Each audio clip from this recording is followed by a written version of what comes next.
जय श्री कृष्ण। सभी का स्वागत है और आज हम आगे बढ़ेंगे हमारे 188th day of 5am club में। और देखते देखते आधा साल हो गया है और हम आगे बढ़ रहे हैं, तो सभी को मनपूर्वक धन्यवाद। आते रहिए, कुछ न कुछ अच्छी बातें या तो सुनाते रहिए या सुनते रहिए या फिर कुछ अच्छी बातों का चिंतन करते रहिए। जय श्री कृष्ण। तो आगे बढ़ते हैं और हम एक बहुत ही इंटरेस्टिंग टॉपिक पे यहाँ बात कर रहे हैं, मूर्खों के लक्षण, है ना। कितना बढ़िया है। यानी मैं कभी कभी सोच में पड़ जाता हूँ कि किस तरीके से कहाँ से शुरुआत की है। और at the cost of repetition मैं ये बार बार बताता हूँ कि ये शुरुआत में ही हमें बताया गया है क्या नहीं करना है। मूर्खों के लक्षण तो इसीलिए समझने हैं कि क्या नहीं करना है। तो इन्हीं लक्षणों में थोड़ा आगे बढ़ते हैं और समझने का प्रयास करते हैं कि और क्या लक्षण होते हैं मूर्खों के। तो यहाँ पे कुछ आदतों की बात की गई है। ये आदतें अगर किसी की है तो वो मूर्ख है, और दूसरी बात, ये आदतें अगर किसी की है तो उसे ये आदतें बदलनी चाहिए। तो यहाँ सबसे पहले तो एक बात आई है, जो तापटस्थो खाताड आणि आळशी आहे दुराचारी आहे। थोड़ा सा इसको हिंदी में समझते हैं। तापट का मतलब क्या है? शीघ्रकोपी, जिसे बहुत ही जल्दी जिसका मूड बदल जाता है। अब कृपया यहाँ पे सिर्फ इतनी बात ना समझे कि जिसको बहुत जल्दी गुस्सा आता है। Not necessary, not necessary. जो मान लो अचानक जिसका मूड ऑफ हो जाता है वो भी हो सकता है ना। अचानक एक्साइटेड होने वाला भी उन्हीं कैटेगरी में आता है। बहुत सारे लोग केवल क्रोध को एक दुर्गुण मानते हैं, ऐसी बात नहीं है। इमोशंस का फास्ट स्विंग करना, इमोशन का फास्ट स्विंग करना, ये कुछ इस प्रकार का बिहेवियर है कि मान लो आप गाड़ी चला रहे हो और अचानक से आपने फुल स्पीड बढ़ा दी या फिर अचानक से आपने ब्रेक लगा दिया। अब सोचिए, क्या ये बात केवल आप पर अकेले पर परिणाम करती है? ट्रैफिक में कोई बैठा है, शांति से चल रहा है और अचानक उसने गुर गुर कर दिया, सब लोग कैसे करेंगे?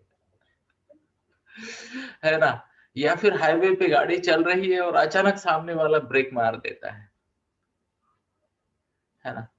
तो मूड स्विंग जिसके बहुत ज्यादा होते हैं, ओके, वह एक मूर्खता का लक्षण है। ऐसे लोग जीवन में, प्रोफेशन में स्थिर गति से प्रगति नहीं कर पाते हैं। वह अपने आसपास एक एंजाइटी वाली एनर्जी लेके घूमते हैं। तो अगर आपके स्वभाव में कहीं पर भी ये दोष है तो तुरंत मेडिटेशन करने लग जाइएगा। दिन में कम से कम 12 मिनट का मेडिटेशन 2 बार तो हो जाए। हो सके तो उसे अवधि बढ़ा सकते हो आप।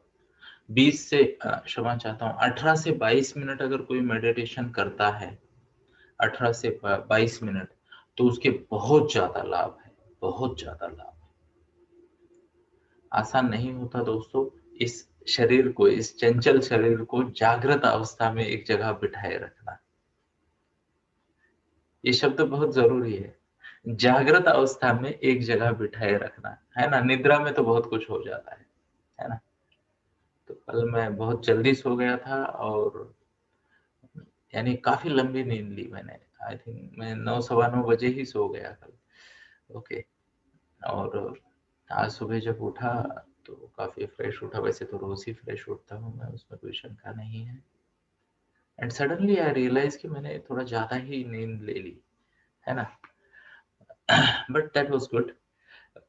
मुद्दे की बात यह है कि अगर 22 मिनट से ज्यादा हम मेडिटेशन कर पाते हैं तो डेफिनेटली बहुत ज्यादा हेल्पफुल होता है शरीर के संयम के लिए और मन के संयम के लिए। ये बहुत जरूरी है, ये बहुत जरूरी है। ओके। और यहाँ पे मैं आप सबको एक रिक्वेस्ट करना चाहूंगा, कृपया इस बात को नोट करें कि आपको प्रयास करना है, आपको प्रयास करना है। क्या प्रयास करना है? आपको यह प्रयास करना है कि किसी भी स्थिति में आपका मूड जो है इस एंड से उस एंड में ऐसे कम समय में ना जाए। कम से कम एक 5 से 7 मिनट का समय तो लग ही जाना चाहिए। अगर आपको गुस्सा भी आ रहा है ना, तो वो आते, आते, आते, आते आना चाहिए। है ना? ओके। या फिर एक्साइटमेंट हो रही है। मुझे तो कभी-कभी गुस्से से भी ज़्यादा ना एक्साइटमेंट का डर लगता है। और यहाँ पे अगर बहुत सारे टीनेजर्स ऑलरेडी है, यहाँ पे कुछ बड़े लोग हैं, तो सबके लिए मेरी ये विनती भी है, सबके लिए सजेशन भी है। जो बहुत जल्दी एक्साइट हो जाता है ना, ओके, ये एक दुर्गुणों में काफ़ी बड़ा दुर्गुण है ना? कि बैठे हैं, अचानक कोई दोस्त आ गया और ये वाह! बल्ले-बल्ले करने लग गए, अचानक खुश हो गए, ओके, तो ये एक घातक गुण है। या अचानक कुछ फ़ेवरेट चीज़ नज़र आ जाती है, कुछ खाने की चीज़ नज़र आ जाती है, कुछ कल्पना मन में आ जाती है और इंसान एक्साइट हो जाता है ना? एक्साइटमेंट मुझे ऐसा लगता है, ये वैयक्तिक ओपिनियन है मेरा, पर्सनल ओपिनियन जिसे कहते हैं। कृपया नोट करें, अगर आप में ये गुण है, तो जब भी कोई एक्साइटमेंट होती है ना, खुद को थोड़ा टारगेट देना है। खुद को थोड़ा-सा टारगेट देना है कि ये एक्साइटमेंट को मैं स्लोली रिलीज़ करूँगा। ओके, स्लोली रिलीज़ करेंगे, है ना? किसी भी चीज़ में बहुत ज़्यादा खुशी होती है तो उसका एक्सप्रेशन और उसका एक्विज़िशन, यानी खुशी का इज़हार करते वक़्त, एक्साइटमेंट का इज़हार करते वक़्त और जिसे कहते हैं उसे एक्सप्रेस करते वक़्त कहो, ओके, या फिर उसके रिलेटेड एक्टिविटी वर्क करते करते वक़्त थोड़ा-सा स्लो हो जाए, बहुत ज़्यादा फ़ायदे होंगे इसके, बहुत ज़्यादा फ़ायदे। आचार्य विनोबा भावे जी ने कहा था, संयम आपको अमर्याद शक्ति देगा। संयम आपको अमर्याद शक्ति देगा। तो कृपया इस बात को नोट करें। और फिर से एक बार मैं बताना चाहूँगा, ओके, फिर से एक बार मैं आपको बताना चाहूँगा कि यहाँ पे इम्पोर्टेंट बात ये है, हर इमोशन का जो आप पीक एंड ड्रॉप जिसे कहते हैं ना, पीक एंड वैली अचीव करते हैं, उसमें गति कम होनी चाहिए। धीरे से शिफ्ट हो जाए एक इससे दूसरे, ओके। और अगर हो सके तो कम गति शब्दों की और अ, एक मीडियम सा वॉल्यूम और स्थिर गति शब्दों को सामने देने की अगर आप अचीव कर लेते हो, तो ये आपके जीवन की सबसे बड़ी उपलब्धियों में से एक होगा। मैं फिर से कहता हूँ, बहुत ज़रूरी बात ये है, अगर आपने वाणी का संयम प्राप्त कर लिया, वाणी का संयम, ओके।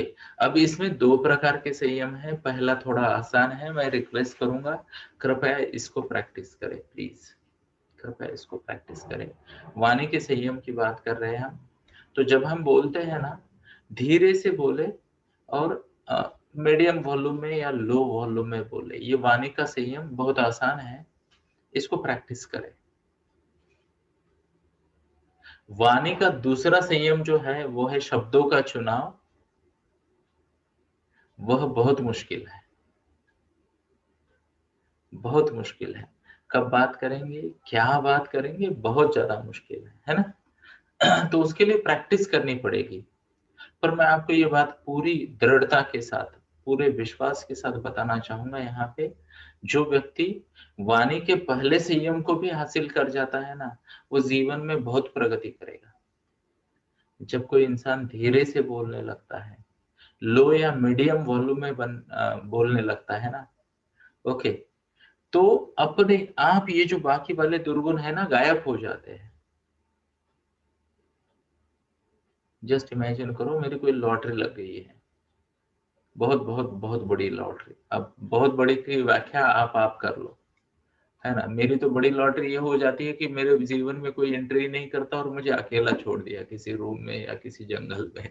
ओके, वो मेरी लॉटरी है और मैं मेरी खुशी को व्यक्त कर रहा हूँ, कुछ इस तरीके से। आज मैं बहुत खुश हूँ, काफ़ी अच्छा लग रहा है मुझे। ओके, शुक्र है भगवान का। कि ये दिन मुझे देखने को मिला। अब अगर इस तरीके से सुपर एक्साइटमेंट का एक्सप्रेशन है ना, तो नेचर में, सराउंडिंग में स्थिरता बनी रहती है ना। मान लो बहुत गुस्सा आ गया, अब गुस्से का एक्सप्रेशन ऐसे आ रहा है, निशा बेटा तुम्हारे वर्तन से मैं आहत हूं और मुझे ऐसा लग रहा है कि अभी विचलित होने के मार्ग पे मैं आ गया हूं, तो कृपया थोड़ा ध्यान दे। अगर इस तरीके से कोई गुस्सा एक्सप्रेस करने लगे तो सोचिए क्या होगा। ये जो वातावरण होता है ना दोस्तों, उसमें जो एनर्जी होती है ना, वो बैलेंस्ड बनी रहती है ना। कई बार लोग ना सुख की तलाश में निकलते हैं, सुख की खोज में निकलते हैं, तो प्लीज नोट करें, सुख की खोज में या दुख को टालने की जरूरत नहीं है। वो अपने आप हो जाएगा, अपने आप हो जाएगा। ये वाइब्रेशंस को ठीक करते हैं, बातों के, कम्युनिकेशन के, है ना। मैं अभी जिस गति से बात करता हूँ ना, मेरे तो 2500 से ज्यादा वीडियो है यूट्यूब पे। ओके, तो कृपया पहले अगर आप ना 2018 से पहले वाले वीडियो देखोगे, तो प्रवीण सर तो मुझे राजधानी एक्सप्रेस कहते थे। मैं लेक्चर भी देता था ना, तो बहुत सारे लोगों को मेरे आधे पॉइंट पकड़ में नहीं आते थे कि ये दोनों पॉइंट के बीच में एक पॉइंट था, वो क्या था। इतना फास्ट निकल जाता था वो ट्रेन, पता चला कोई थोड़ा सा इधर से उधर देख रहा है, उसका स्टॉप निकल गया। इतना फास्ट बात करता था मैं, एनर्जी उतनी ही थी। पर पॉइंट ये है, अगर आपकी गति ज्यादा है, वाणी की गति ज्यादा है, शब्दों की गति ज्यादा है, फटाफट बोलते हो, हाई पिच में बोलते हो, तो हर अनुभव वैसे ही होगा। और ऊंचाई पे जाने का एक नुकसान क्या होता है पता है आपको। जब इंसान किसी ऊंची जगह पे जाता है ना, मान लो आप शिमला चले गए, कुल्लू मनाली चले गए, हिमालय में कहीं चले गए, इवन हमारे यहाँ सिंहगढ़ चले गए, महाबलेश्वर चले गए, ऊंचाई पे जाते हो ना, तो नजारे बहुत बढ़िया नजर आते हैं ना। यस, हिल स्टेशन पे। और जब ये नजारे बहुत बढ़िया नजर आते हैं ना, तो जब आप उतरते हो ना, तो बाकी चीजें बहुत ऑर्डिनरी लगने लगती है। वो उतनी यानी मजेदार मजेदार नहीं लगती, एंजॉयबल नहीं लगती। और सुख की प्राप्ति का, गुरुजन यही बताते हैं, सुख की प्राप्ति का यह सबसे बड़ा खतरा है। सुख को बेंचमार्क नहीं बनाते हैं, प्लीज नोट करें इस शब्दों को। सुख को बेंचमार्क नहीं बनाते हैं, खुशी को बेंचमार्क नहीं बनाते हैं, नॉर्मलसी को बेंचमार्क बनाते हैं। नॉर्मलसी को, सब ठीक चल रहा है, यही खुशी की बड़ी बात है ना, है ना। सब ठीक चल रहा है, ये थैंक यू निशा बेटा, थैंक यू एवरीवन। यस, तो यही खुशी की बात है, सब नॉर्मल चल रहा है। क्या सच में ये बड़ी बात है। पर जब खुशी को बड़ी बात बनाया जाता है और नॉर्मलसी को इग्नोर किया जाता है, तो छोटी खुशी भी इंसान के दुख का कारण बनती है। अब ये क्या कह दिया मैंने, मुझे उम्मीद है मैं मेरी बात को आप तक पहुंचा पा रहा हूं, है ना। जैसे मैं छोटा सा एग्जांपल देना चाहूंगा, विराट कोहली की बात करते हैं, है ना। तो मैं थोड़ा क्रिकेट का फैन हूँ, बीच बीच में क्रिकेट देखते रहता हूँ, है ना। देखता नहीं, यानी मैं लाइव तो नहीं देखता, या तो कमेंट्री सुन लूंगा, पढ़ लूंगा, स्टोरिया सुन लूंगा, तो कुछ ओपिनियन में पढ़ रहा था, है ना। तो उसने कुछ 28 के एवरेज से रन बनाए इस सीरीज में, 28 के एवरेज से रन बनाए। अब नॉर्मली वो 60 के एवरेज से बनाता है। अब जब वो 50 के एवरेज से भी बनाता है, जो कि दुनिया के 5-6 बैट्समैन छोड़ के बाकी किसी को नहीं जमता, तब भी लोग बोलते हैं इज अंडर परफॉर्मिंग, है ना। बच्चों की बात करते हैं, अगर मान लो कोई बच्चा 90-95 स्कोर करता है, वो 85 कर जाए ना, तो दुख का कारण बन जाता है या ना। किसी होटल जाते हो आप और वहां बहुत बढ़िया टेस्ट मिल जाती है, और किसी दिन वो टेस्ट एवरेज से अच्छी, पर वो वाली ना हो तो इंसान तुरंत बोल देता है आज वो मजा नहीं आया, बोले, है ना? क्या? आज वो मजा नहीं आया। प्लीज नोट करें इस बात को। और ये अगर इंसान का स्वभाव बन जाता है तो वो दुख का कारण है। सब कुछ होते हुए भी क्यों इंसान दुखी रहते हैं आजकल? समाधान क्यों नहीं है उनको? सेटिस्फैक्शन मिसिंग क्यों है? उसकी वजह ये बात है, उसकी वजह ये बात है कि इंसान नॉर्मल सी को जीवन नहीं मानने लगा है अभी। बहुत बड़ी बात है या ना? खुशी को नॉर्मल से नहीं बनाते, है ना? देखो, हर चीज अपने समय पे आती है पर रोज नहीं आती ना। जस्ट इमेजिन करो, रोज दिन में एक आधा घंटा ग्रहण लगने लगे, सूर्य ग्रहण, रोज आधा घंटा, है ना? लोग उसके साथ भी एक्वेंटेड हो जाएंगे, उसकी भी आदत पड़ जाएगी लोगों को। जैसे विषुववृत्तीय प्रदेश में होता है, वहां ऑलमोस्ट डेली बारिश होती है। जैसे ही सूरज मध्याह्न पे आता है वहां बारिश शुरू हो जाती है ऑलमोस्ट एवरी डे। विषुववृत्तीय प्रदेश के आसपास, है ना? क्या कहते हैं उसे? इक्वेटोरियल, इक्वेटोरियल कहते हैं ना उसे। तो मान लो श्रीलंका है तो उधर भी बहुत ज्यादा बारिश हो जाती है नीचे, है ना? तो काफी कुछ होता है। जैसे मान लो आप पोल पे चले जाओ तो उधर तो 12 महीना ठंडी होती है, या तो बहुत ज्यादा ठंडी या कम ठंडी, पर ठंडी ठंडी होती है उधर, है ना? इक्वेटोरियल के पास, या ब्राजील भी है, अमेजोन का जंगल है ना? वहां पे भी काफी बारिश होती रहती है। तो इस बात को समझते हैं। मुझे तो ऐसा लगता है मूर्खों के लक्षण गए बाजू में। आज के लिए शायद ये मेरे लिए रिमाइंडर और आपके लिए ये एक बहुत बड़ी सीख हो सकती है कि किस तरीके से हम नॉर्मलसी को जीवन में एक्सेप्ट करते हैं। सब ठीक है तो बहुत बढ़िया है यार, काफी है। आप और हम सुबह जागे हैं और ठीक से देखो, हाथ पैर चल रहे हैं, कान चल रहे हैं, सुनाई दे रहा है, ओके, बहुत बड़ी बात है, सेलिब्रेट करते हैं ना। तो नॉर्मलसी को सेलिब्रेट करना सीखना है, और वाचा की नॉर्मलसी को रूटीन बनाना अगर हो जाए तो बहुत अच्छा है।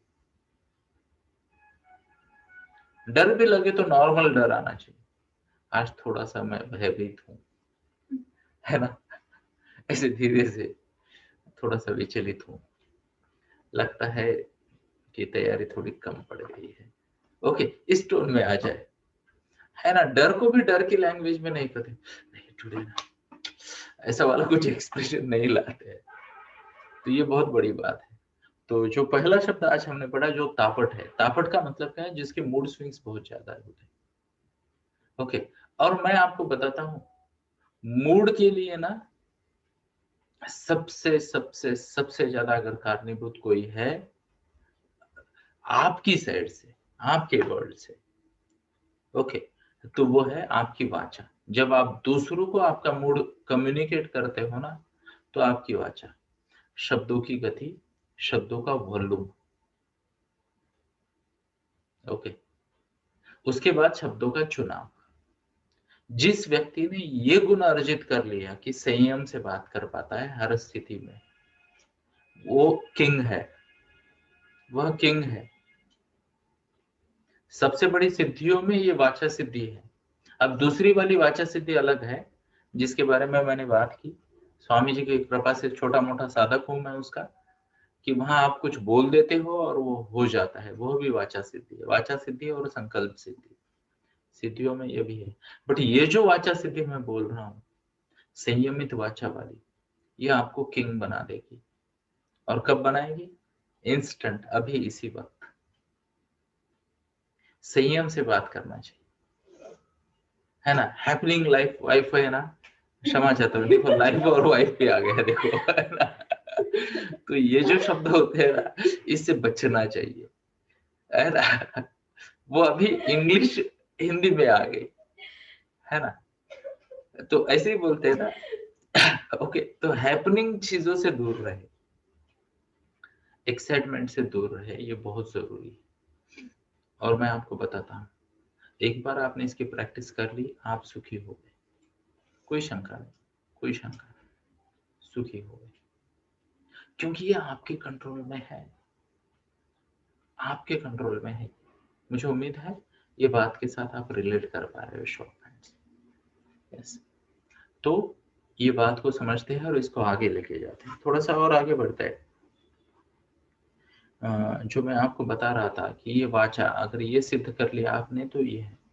दूसरी बात ये है ओके कि जब आउटसाइड वर्ल्ड का आपके साथ कनेक्शन होता है और आपको स्थिर रहना है,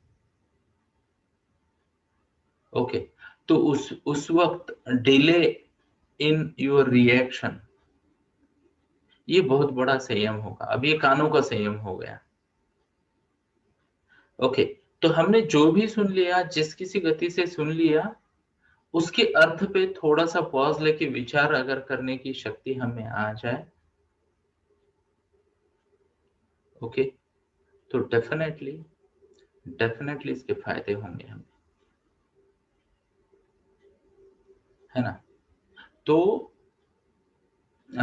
अगर आपको पता है तो ह्यूमन मेमोरी जो है, इंसान की जो मेमोरी है वो लिंक मेमोरी है। Human memory is link memory. तो हम हर चीज जो याद रखते हैं ना, एसोसिएट करके याद रखते हैं। तो जब भी हम कोई शब्द सुनते हैं, जब भी हमारे सुनने में कुछ आता है, हम उसे किसी न किसी चीज के साथ लिंक कर देते हैं, ओके, जोड़ देते हैं किसी न किसी चीज के साथ। और ये बहुत इंपॉर्टेंट है कि हम इस आर्ट को सीखें कि जब भी हम कुछ बात सुनते हैं, उसकी कुछ पॉजिटिव लिंक बनाएं और उसकी प्रतिक्रिया थोड़ी सी धीमी रखें। तो बोलने की गति और प्रतिक्रिया की गति अगर कोई छोटी कर पाता है तो वह सबसे बड़ा ज्ञानी है। तो ये मूर्खों के लक्षण में दो ज्ञानी के लक्षण आ गए, है ना।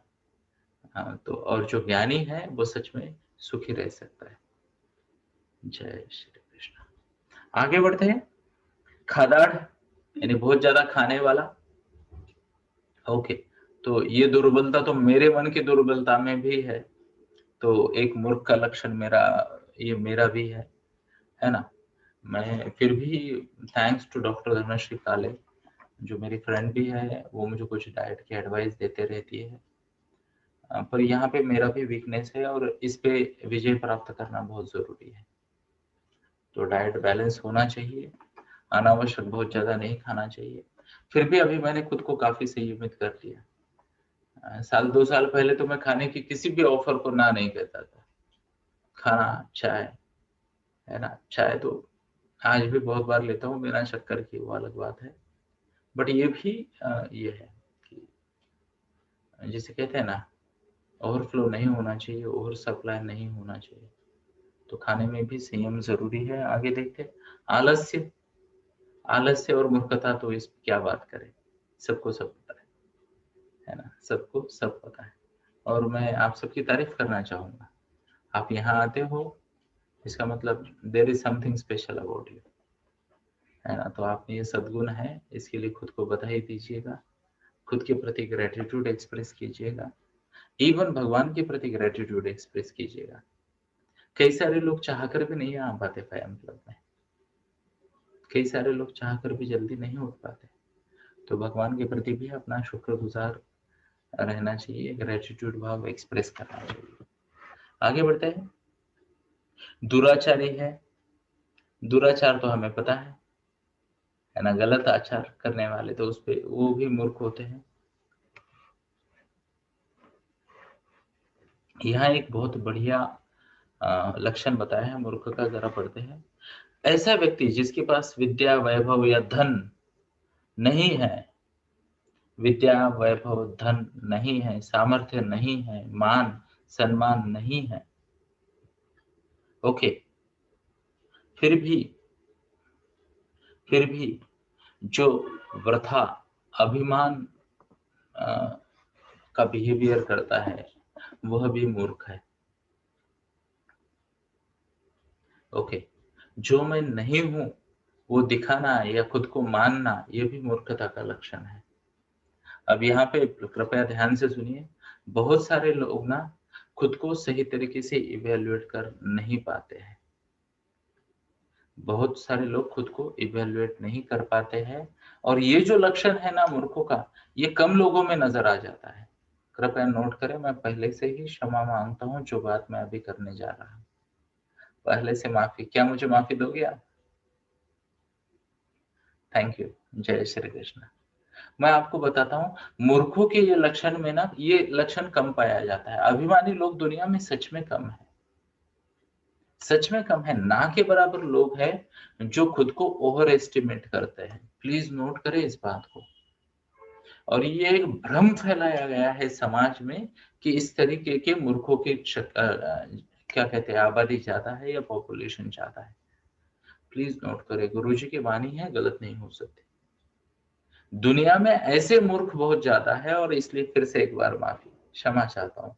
आप में से कुछ लोगों को ये लेबल लगने वाला है जो मैं अभी बता रहा हूँ, और अगर लगता है और आपने इस लेबल को एंजॉय किया तो वाई टाइप कर दीजिएगा सुनने के बाद। कुछ लोग एक्साइटमेंट में पहले वाई टाइप करके ना रखें। तो मैं आपको बताना चाहूंगा, मूर्खों का एक लक्षण ये भी है कि खुद को समय न देना, खुद की क्षमताओं का आकलन सही तरीके से न करना, और खुद को अंडर वैल्यू करना, यह एक बहुत बड़े पैमाने पे पाई जाने वाली मूर्खता समाज में देखी जाती है। गुरुजी की वाणी है, करीब करीब 93% लोग अपने आप को जो वो कैपेबल है, उनमें जो क्षमताएं हैं, उससे बहुत कम, उससे बहुत कम लायक समझते हैं। तो एक वाय आ गया। क्या लगता है आपको, क्या आप उनमें से हो जो खुद को अपनी पात्रता से कम आंकता है या खुद को रोके रखता है? मैं आपको बताना चाहूंगा दोस्तों, कृपया इस बात को नोट करें। अगर आप इस वक्त इस सेशन में हो, या YouTube पे या Facebook पे ये सेशन देख रहे हो, तो आप में असीमित शक्यताएं हैं, असीमित शक्यताएं हैं, है ना?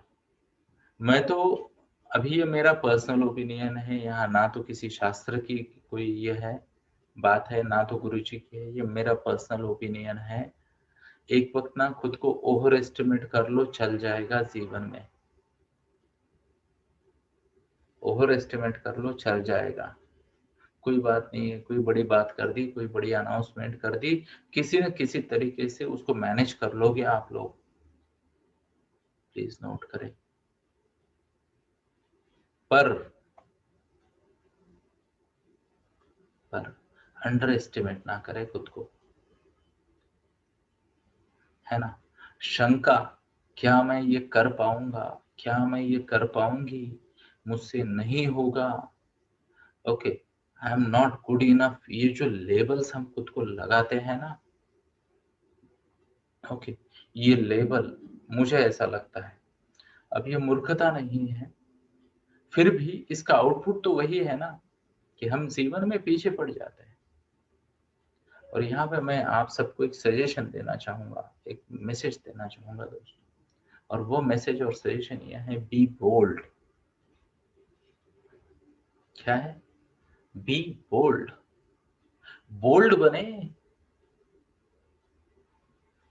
और डर है ना, उस डर के बारे में खुद को एक बात कहते रहे कि ठीक है, अगर है मन में भय, पराजय का भय, अच्छा न कर पाने का भय, हार जाने का भय, पिछड़ने का भय, तो खुद को ये कहे यार चलो ठीक है, थोड़ी प्रैक्टिस कर लेते हैं, थोड़ी प्रैक्टिस कर लेते हैं, है ना? मैं आपको बताता हूँ प्रैक्टिस से हासिल क्या होता है, पता है? दुनिया की ऑलमोस्ट हर महिला, दुनिया क्षमा चाहूंगा, इंडिया की ऑलमोस्ट हर महिला, ओके, वो पूरन पोली बना लेती है, पूरन पोली, एक नाम का एक फंडा होता है, वो क्या कहते हैं उसे हिंदी में, क्या कहेंगे, जो भी कहना है, वो मीठी वाली बना लेती है। अब वो दुनिया का one of the difficult task है, उससे बहुत सारे इंजीनियरिंग के प्रोजेक्ट उससे आसान हो सकते हैं, इतना डिफिकल्ट है। इवन मैं आपको बताता हूँ, ये जो भाकरी बनती है ना, भाकरी, देखो, गेहूं में तो वो जुड़े रहने की ताकत होती है, तो गेहूं का पीठ है ना, वो जो बनता है आटा, और चपाती जब बनाते हैं तो वो बिखरता नहीं है अपने आप। पर यार वो जो क्या कहते हैं, जवार होती है ना, उससे जब वो बनती है, क्या बनती है, रोटी कहेंगे उसे, है ना? तो वो ज्वार की जो रोटी होती है उसको एक संग रखकर वो तवे तक लेके जाना एक बहुत बड़ा आर्ट है, और आसानी से कर लेती है बहुत सारी महिलाएं, है ना। मैंने तो ऐसे कुछ पुरुष भी देखे जो पूरन पोली कर लेते हैं वो। अब मैं परेशान हो जाता हूँ, ये मिक्स कैसे नहीं होता, वो सेंटर में कैसे रहता है, ऊपर से एक लेयर नीचे से एक लेयर और ये बीच में मीठा वाला। बहुत डिफिकल्ट प्रोजेक्ट है ये, मैं कई बार ट्राई कर चुका हूँ बट मुझसे तो नहीं हुआ वो, है ना। तो डिफिकल्ट प्रोजेक्ट है, इसको आसानी से कर लेते हैं। मैं आपको बताता हूँ, देखिए ना, घर में 5-5 6-6 प्रकार के नमूने रहते हैं, सबको मैनेज कर लेते हैं। अरे और क्या है, किसी चंद्रयान से क्या मुश्किल, कम मुश्किल है क्या ये। आप देखिए घर में आपके इंटीमेसी में, रिलेशंस में, है ना, 3-4 जनरेशन अगर है कहीं पे तो और ज्यादा टैलेंट लगता है, और ये आसानी से कर लेते हैं उसको मैनेज, मल्टीटास्किंग कर लेते हैं, है ना। ये लंबी चौड़ी लिस्ट बोले काम करने की, और कर लेते हैं। इवन मैं बताता हूँ, मार्केट में जाते हैं 2 चीजें लाने को 22-25 चीजें लेके आ जाते हैं, सब याद रख के, है ना। अगर ये सब चीजें इंसान आसानी से कर सकता है तो मेरी आप सबसे विनती है, please please please, under estimation जो है ना खुद का, अंडर वैल्यूएशन, ये जीवन में सबसे बड़ी मूर्खता इंसान करता है। अब यहाँ मैं बेनिफिट ऑफ डाउट देना चाहूंगा आपको, मुझे सबको। बचपन से ही स्कूल्स हमें कुछ सिखा रही है, बचपन से ही स्कूल्स हमें कुछ सिखा रही है। क्या सिखा रही है स्कूल्स हमें? वही करना है जो सब कर रहे हैं, वही करना है जो सब कर रहे हैं। अब फिर क्या बचा, हम आ गए एवरेज में। बहुत अच्छा करेंगे तो एवरेज के साथ तुलना करके ही खुद को अच्छा कहेंगे, और अगर कम करेंगे तो भी एवरेज के साथ। जय श्री कृष्णा सर, स्वागत है। तो कम करेंगे तो भी इन्हीं के साथ कंपेयर करके करेंगे ना, है ना। एंड आई टेल यू, ये सिस्टम की वजह से मन में वो भय होता है और हम अपने आप को अंडर एस्टिमेट करते हैं, है ना। तो अपने आप को कृपया पहचाने, अपने आप को कृपया पहचाने, और हो सके तो आज वो लिस्ट कर दीजिएगा थोड़ी देर बाद गोल सेटिंग में। आपके जो डीप डिजायर है ना, डीप डिजायर्स आपके, अरे लाइए उनको बाहर कर दीजिए अनाउंस, है ना। मैं तो बोलता हूँ यार नम्रता के साथ और ओपनली सबको बोलता हूँ, बैरागी बनने का सपना देखता हूँ मैं, है ना। सब छोड़ने का सपना देखता हूँ, है तो है, मेरा सपना है यार, है ना। देखो सबकी अपनी अपनी ख्वाहिशें है, सबकी अपनी अपनी ख्वाहिशें है, सबके अपने अपने सपने हैं, है ना। और किसने रोका है ना। एक जमाना था जब बिना रिया के 5 मिनट रहना मुश्किल होता था मेरे लिए, और वहां से संयम के एक लेवल तक जाने की मैंने जब सोची तो मुझे भी वो उस वक्त इम्पॉसिबल लगता था। पर आज अगर मैं बोलूँ तो गुरुजी की कृपा से काफी सारी चीजें मैं बहुत आसानी से ले लेता हूँ, बहुत आसानी से। स्वीकार भाव बहुत बढ़ गया है। पर मैं अगर पास्ट में जाके देखता हूँ तो वो जो इंसान है जो आज ये बन गया है, दोनों में डिफरेंस जो है ना वो है प्रैक्टिस का। और यहाँ पे मैं आपको बताना चाहूंगा, प्लीज नोट करें, आपके मन की सबसे बड़ी इच्छा, आपका सबसे बड़ा सपना बस ऐसे पूरा होगा, ऐसे पूरा होगा। केवल आपको खुद को कहना है मैं लायक हूं। अगर ये सपना मेरी सोच में आ सकता है तो कहीं ना कहीं आपके सबकॉन्शियस को पता है कि आप में वो दम है, आप में वो क्षमता है। फिर किसी का सपना बेटर रिलेशनशिप का हो सकता है, किसी का सपना बेटर हेल्थ का हो सकता है, किसी का सपना बेटर अर्निंग का हो सकता है, बेटर पोजिशनिंग का हो सकता है, लाइफ पोजिशनिंग का। किसी का सपना किसी टूर्स का हो सकता है, किसी का सपना कोई अनुभव लेने का हो सकता है, किसी का सपना कंट्रीब्यूशन का हो सकता है। किसी का सपना कोई स्पेशल स्किल डेवलप करने का हो सकता है। मैं आपको बताना चाहूंगा, इस वक्त अगर आपके पास कागज पेन है तो बहुत अच्छा, और अगर नहीं है तो 2 मिनट का समय लीजिए, जाइए कागज पेन लेके आइए। मैं यहाँ रुकता हूँ।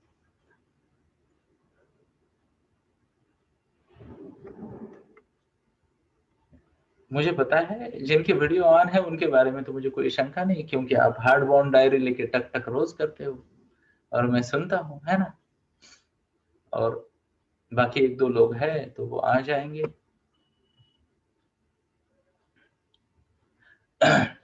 तो सभी का मैं स्वागत करना चाहूंगा। और अब मैं आपको बताता हूँ कि आप वहां पे अभी इसी वक्त कुछ लिखोगे, कुछ लिखोगे, कम से कम 1, ज्यादा से ज्यादा 2, तो कृपया लिख दीजिए। और इस वक्त जो एनर्जी बिल्ड हुई है पिछले 30-40 मिनट में, मैं आपको बताता हूँ, भगवंत तथास्तु कह रहे हैं। अगर आपने ये सब बिल्डअप पिछले 20 मिनट का, 40 की तो बात मैं नहीं करूंगा, 20 से 22 मिनट का बिल्डअप को अगर आपने सुना है और अनुभव किया है, तो ये जो चीज आप अभी लिख रहे हो आपके कागज पे, आपके डायरी में, उसके लिए भगवंत की तरफ से तथास्तु है। जय श्री कृष्ण। और अगर चाहो तो आप इस वीडियो को फिर से देख लो, ये बिल्डअप को फिर से देख लो, और ये हुआ है ना। और मैं कई बार ये मेरे मन में प्रश्न आता है कि जब ये मेरे प्लान में नहीं था और आपके भी नहीं था, तो ये बोलता कौन है,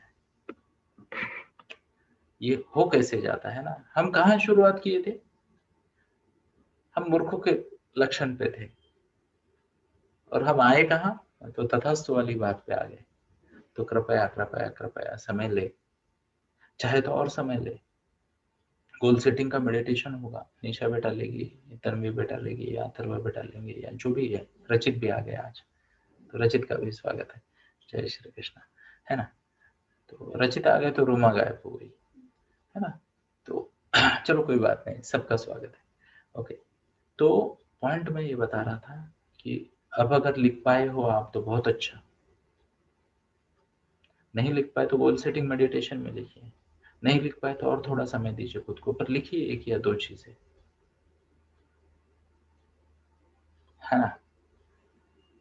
मैंने जो थोड़ी देर पहले कहा ना, बैरागी बनने का सपना देखता हूँ। ओके, तो दोस्तों मैंने बहुत रिसर्च किया है मेरे खुद के मन के खेल पे, मेरे खुद के मन के खेल पे बहुत रिसर्च किया है, और बहुत ही ज्यादा, यानी मैं खुद से घृणा करने लगा था एक वक्त।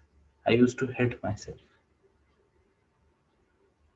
ओके, डिफिकल्ट समय था वो मेरे लिए। इतना ज्यादा सेल्फ सेंटर्ड था मैं कि आप कल्पना नहीं कर सकते, बहुत ज्यादा। मेरे जीवन में मैं के अलावा कुछ और था ही नहीं। और यानी कुछ त्याग करने की बात जब आई जीवन में, तो मैंने सोचा, और ये मैं बड़ा भाग्यशाली हूँ दोस्तों। यानी जिसे बोलते हैं ना, मैं तो उन नालायक लोगों में से हूँ जिसे पकड़ कर कोई ना ऐसे पकड़ कर मार मार कर पीट पीट कर ठीक कर देता है और सीधा कर देता है, लायक बना देता है ना। तो जब मैं मेरे पास की तरफ देखता हूँ तो कभी कभी विचलित हो जाता हूँ, कभी कभी हम्बल फील करता हूँ कि कहाँ से मुझे ये भले लोग मिल गए जीवन में, है ना। तो बात करें गुरु जी की, बात करें मेरे बाकी मार्गदर्शकों की, और सडनली एक दिन शायद ईगो की ही बात रही होगी, मुझे पता है। क्योंकि देखो, असुर लोग मेरे जैसे, अभी आपको अगर ना पता हो तो मैं वृत्ति का असुर था, असुर अभी भी हूँ, है ना। आपको ये जब सब कुछ नजर आता है, ये बहुत ज्यादा संयम से प्राप्त किया हुआ एक बनावटी चेहरा है आपके सामने, मैं ये ओरिजिनलिटी नहीं मेरी। अब ये भी बात तर्क की जा सकती है कि जो आज मैं हूँ वो आज की मेरी सच्चाई है ना। कल में जो था उसको तो कल छोड़ दिया हमने, और कल जो बनूंगा आने वाले कल में, वो मेरी कल की सच्चाई होगी। पर शायद ये मेरा ईगो ही था कि जब मुझे रियलाइजेशन हो गया देने के महत्व का, गिविंग के, कंट्रीब्यूशन के महत्व का, और जब मैंने ये रियलाइज किया कि सेल्फ सेंटर्ड होने से दुनिया कितनी छोटी बन जाती है, सोच कितनी छोटी बन जाती है। मैंने काफी अनुभव लिए है, स्वयं लिए है ये, और मुझे कोई शर्म नहीं लाइव में ये बात करने की, है ना। दुनिया देखती है तो शायद इस गलत एग्जाम्पल से कुछ सही सीख मिल जाए उसे, है ना, बराबर है। तो वो मैं था, और वहां से मैंने वो जर्नी शुरू की। उस वक्त मेरे लिए नियर इम्पॉसिबल था कि सब कुछ छोड़ने की बात। और मैं आज आपको ना दिल पे हाथ रख के बता सकता हूँ, गुरुजी को स्मरण करके बता सकता हूँ, आज मैं किसी भी चीज पे स्वामित्व का दावा नहीं करता, किसी भी चीज पे, है ना। मेरा नाम भी मेरा नहीं है और मेरा कुछ भी मेरा नहीं है, ओके।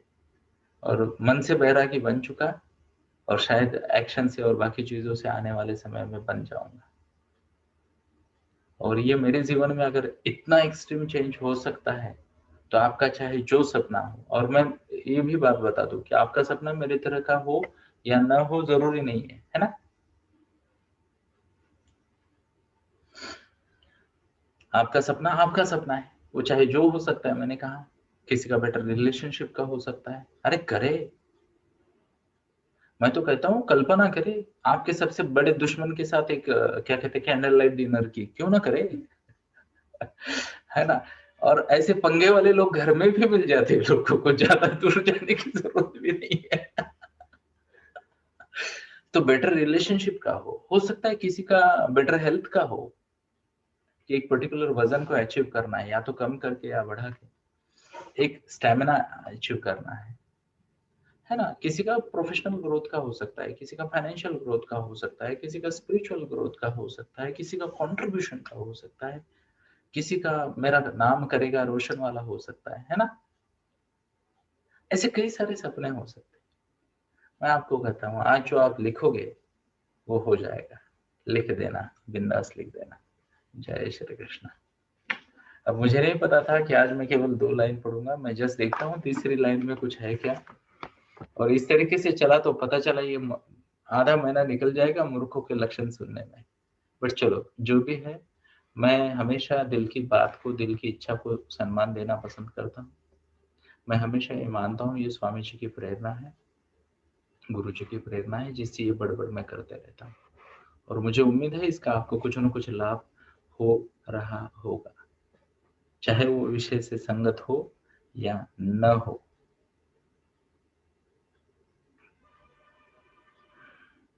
तो मैं यहाँ पे आज के लिए टिक मार्क कर देता हूँ। 6:40 6:45 हो चुके हैं, तो हमें 5:45 से आगे जाना नहीं है, तो आज के लिए हम यही रुकेंगे। यस, तो ये एक बात है, यहाँ पे मैं फिर से एक बार क्षमा मांगना चाहूंगा कि वहां लिखा था कि जो वृथा अभिमान लेके चलता है वह मूर्ख है, और मैंने उसका शायद उल्टा इंटरप्रिटेशन कर दिया, मुझे माफ करे। पर मैंने भी काफी सारी चीजों का, वो तो गलत है ही, अगर कोई अभिमानी है तो गलत है, मूर्खता का लक्षण है।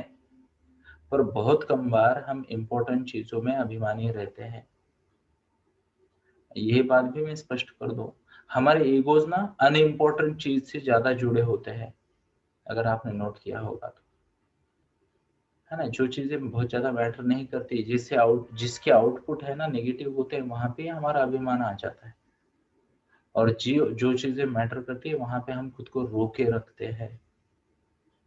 मैं आपको बताता हूँ, प्लीज नोट करें, मैंने बहुत सारे एक्सीडेंटल सक्सेस देखे हैं, नोबेल अवार्ड विनिंग लोगों के भी, जिनको परिस्थिति ने इतना प्रेशराइज कर डाला कि उनके पास कोई चांस ही नहीं था ट्राई करने के सिवा। आजकल बहुत सारी न्यूज आप सुन रहे होंगे, रिक्शा वाले का बेटा आईएएस बन गया, है ना, किसी सफाई कर्मचारी का बेटा इंडियन टीम में सेलेक्ट हो गया, सुन रहे हैं ना।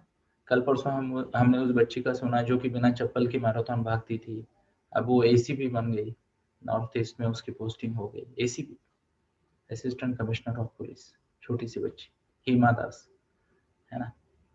तो उसकी भी बात आ रही है। ये क्या है पता है, मैं आपको बताता हूँ, इनमें से कोई जीनियस नहीं है, सब एवरेज लोग हैं। और कृपया इसे मेरा अभिमान ना समझे, बड़ा दिल रख के मुझे माफ करे। इनमें से कोई जीनियस नहीं है, कोई जीनियस नहीं, कोई जीनियस नहीं है। तो क्या है, देखो, या तो मनस्थिति या परिस्थिति, या तो उनके मन का निश्चय, या तो परिस्थिति का कंपल्शन। उसने उसको उतना गर्म कर दिया, उतना गर्म कर दिया कि दूध का तूप बन गया। दूध का तूप बनता है, बट फेजेस में से जाना पड़ता है ना, बराबर है। और ऐसा माना जाता है, ये मैंने पढ़ा था कहीं पे, कि दूध को अगर थोड़ा सा आप प्रोसेस कर दो ना, तो उसकी उसकी उम्र डबल हो जाती है। दूध अगर है वैसे ही रख दिया जाए तो उसकी उम्र होती है ना, मान लो 24 घंटे की उम्र होती है दूध की, उसके बाद वो खराब हो जाता है। उसका दही बना तो उसकी उम्र डबल हो जाती है, 24 का 48 घंटा चल सकता है, हाँ या ना। अच्छा, उसको और थोड़ा प्रोसेस कर दो, उसकी छाछ बना दो, ताक कहते हैं मराठी में, छाछ बना दो, उसकी उम्र और डबल हो सकती है, हाँ या ना। अब उसको और थोड़ा सा प्रोसेस कर दो और उसका वो बनाओ, क्या बोलते हैं, मक्खन जैसा क्या होता है वो, लोनी बना दो उसका, है ना, तो उसकी उम्र और ज्यादा बढ़ जाती है। उसको थोड़ा सा और गर्म करो, थोड़ा सा ऐसे लगा दो हिट, रॉकेट बना दो उसका, है ना, गर्म कर दो उसको, उसका घी बन जाता है। अब घी की उम्र आप जानते हो। अब मैं आपको एक सवाल पूछना चाहता हूं दोस्तों, प्लीज नोट करें मेरे सवाल को और मन ही मन इसका जवाब दें। क्या हर वो बूंद दूध की, हर वो बूंद जो उपलब्ध है, क्या उसमें दम है घी बनने का, पोटेंशियल है ना? यस, धन्यवाद। अगर दूध की हर बूंद में घी बनने का दम है, जिससे उसका टेस्ट, उसका वैल्यू और उसकी लाइफ बड़ी हो जाए, तो हर बूंद तो घी क्यों नहीं बनती है। प्राइस भी तो आप देखो ना, कई गुना बढ़ जाती है उसकी वैल्यू। कोयले से डायमंड बनता है, बट हर कोयले से डायमंड थोड़ी बनता है। और यहाँ पे मैं बताता हूँ, जीनियस वर्ड जो है ना, ये आम लोगों को, जिसे कहते हैं स्पेशल इमोशंस में डाल के एवरेज बनाए रखने के लिए होता है। आप, मैं, हर कोई जीनियस है, सिर्फ ये सिस्टम से आगे जाना पड़ेगा। क्या आपके पास कभी ऐसा दूध आया है किसी टोकरे में, बोले मेरे को कितना भी गर्म कर, मेरा कुछ नहीं हो सकता वाला, चाहे जो कर ले, बोले इसमें कुछ और डाल दी, इसका मक्खन मक्खन कुछ नहीं बनने वाला, मैं दूध था, दूध हूं और दूध रहूंगा, ऐसा कभी किसी दूध ने घोषणा दी है? अगर दूध को उस प्रोसेस से डाला जाए तो उसकी इच्छा हो या ना हो, उसका घी बन सकता है, उसका मक्खन बन सकता है, बराबर। अब यही बात आपको और मुझे लागू होती है दोस्त। जीनियस बनना एक प्रोसेस है, एक सिस्टम है, जहां हमें इन फेजेस से जाना पड़ेगा, इन फेजेस से जाना पड़ेगा। जो इन फेजेस से जाएगा वो जीनियस बन जाएगा अपने आप। और मुझे तो जीनियस बनने से भी लेना देना नहीं है, आपको भी नहीं होना चाहिए। आपको तो ये होना चाहिए कि कागज पे 2 चीजें लिखी है आपने, वो आपको प्राप्त हो जाए, है ना। तो मनपूर्वक उसे लिखिए और विश्वास रखिए और खुद को गर्म करने लग जाइए, है ना। तो इसी के साथ ही आज के लिए यही रुकते हैं। आप सभी को मनपूर्वक धन्यवाद। आते रहिए, मिलते रहिए, सुनते रहिए, सुनाते रहिए और कहते रहिए। जय श्री कृष्ण।